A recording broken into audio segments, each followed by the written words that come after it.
Hi అండి, నమస్తే. ఈరోజు మన కిచెన్లో టమాటో పల్లి రోటి చట్నీని చాలా టేస్టీగా ఎలా ప్రిపేర్ చేసుకోవాలో చూపిస్తాను. ముందుగా స్టవ్ మీద ఒక పాత్రను పెట్టి కారానికి తగినన్ని పచ్చిమిరపకాయలు వేయాలి. ఆ తర్వాత కొంచెం నూనె వేసి అంతా కూడా ఒకసారి కలిపేసి నెక్స్ట్ ఇప్పుడు కొన్ని పల్లీలు తీసుకున్నాను.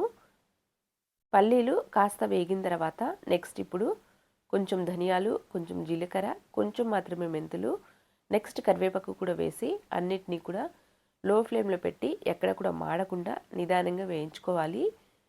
ఇలా అన్నిటినీ కూడా లో ఫ్లేమ్లో వీడియోలో చూపిస్తున్న విధంగా వేయించుకొని ఇప్పుడు వీటిని ఒక గిన్నెలోకి తీసుకొని పక్కన పెట్టేసేయాలి. నెక్స్ట్ ఇప్పుడు టమాటా ముక్కలు వేశాను.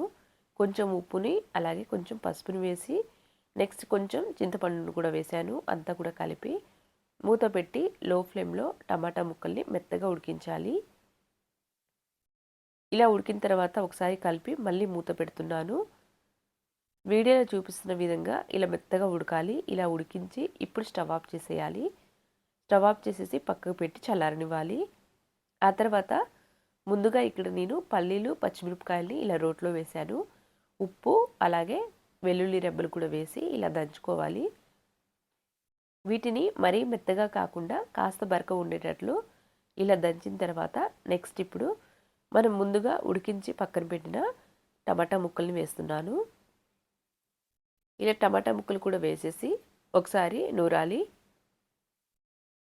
వీడియోలో చూపిస్తున్న విధంగా ఇలా చక్కగా నూరిన తర్వాత నెక్స్ట్ ఇప్పుడు సన్నగా కట్ చేసి పెట్టుకున్న కొత్తిమీరని అలాగే ఉల్లిపాయలని వేయాలి. ముందు ఉల్లిపాయని ఇలా వేస్తున్నాను.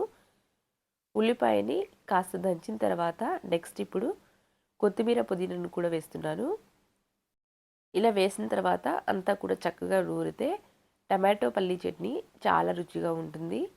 కొత్తిమీర, పుదీనాని ముందుగా వేయించుకోకుండా చట్నీ నూరుకునేటప్పుడు చివరిలో వేసి నూరాము అంటే చాలా రుచిగా ఉంటుందండి.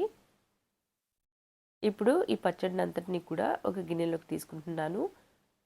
ఇలా నూరిన పచ్చడిని వేడి వేడి అన్నంలో కొంచెం నెయ్యి వేసుకుని తింటే చాలా రుచిగా ఉంటుంది.